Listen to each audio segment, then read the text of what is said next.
अस्सलाम वालेकुम, कैसे हैं आप सब? उम्मीद है कि मान और सेहत की बेहतरीन हालत में होंगे। आज हम बनाएंगे crispy spicy and cheesy potato fries. बहुत ही इजी रेसिपी है, झटपट बनकर तैयार हो जाएगी। आइए फिर स्टार्ट करते हैं। यहाँ पर मैंने लिए थे 2 आलू, जिन्हें मैंने फ्राई कर लिए थे। फिर हम इसे बेकिंग पैन में ऐड करेंगे। उसके ऊपर हम ऐड करेंगे लाल मिर्च हाफ टी स्पून, नमक हाफ टी स्पून। ये ऑप्शनल है, अगर आपके पास हो तो आप ऐड करें, बट इससे थोड़ा सा खट्टा टेस्ट आएगा। फिर हम ऐड करेंगे ज़ीरा हाफ टी स्पून, नमक हाफ टी स्पून, काली मिर्च हाफ टी स्पून। इसे अच्छे से मिक्स करेंगे ताकि ये मसाले फ्राइज के साथ मिक्स हो जाए। फिर हम इसके ऊपर चीज़ ऐड करेंगे। अब हम चीज़ को ओवन में रख देंगे 5 to 8 मिनट्स।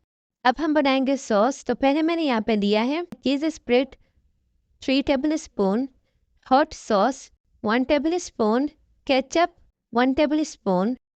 इसे अच्छे से मिक्स करके फ्राइज़ हमारी रेडी हैं और सॉस भी हमारा रेडी है। अब हम सॉस को फ्राइज़ के ऊपर डालेंगे, अच्छे से फैला देंगे और फिर उसके ऊपर आप चाहें तो ज़ीरा ऐड करें या चाहें तो नमक ऐड करें, वो बिल्कुल ऑप्शनल है। ये देखिए बहुत ही चीज़ी बने हैं, बहुत ही स्पाइसी बने हैं। अगर आपको मेरी रेसिपी अच्छी लगी हो तो प्लीज़ मेरे चैनल को लाइक, कमेंट और सब्सक्राइब करना मत भूलिएगा। अपनी दुआ मुझे याद रखेगा। फिर मिलते हैं नई वीडियो के साथ, नई रेसिपी के साथ। खुदा हाफिज़।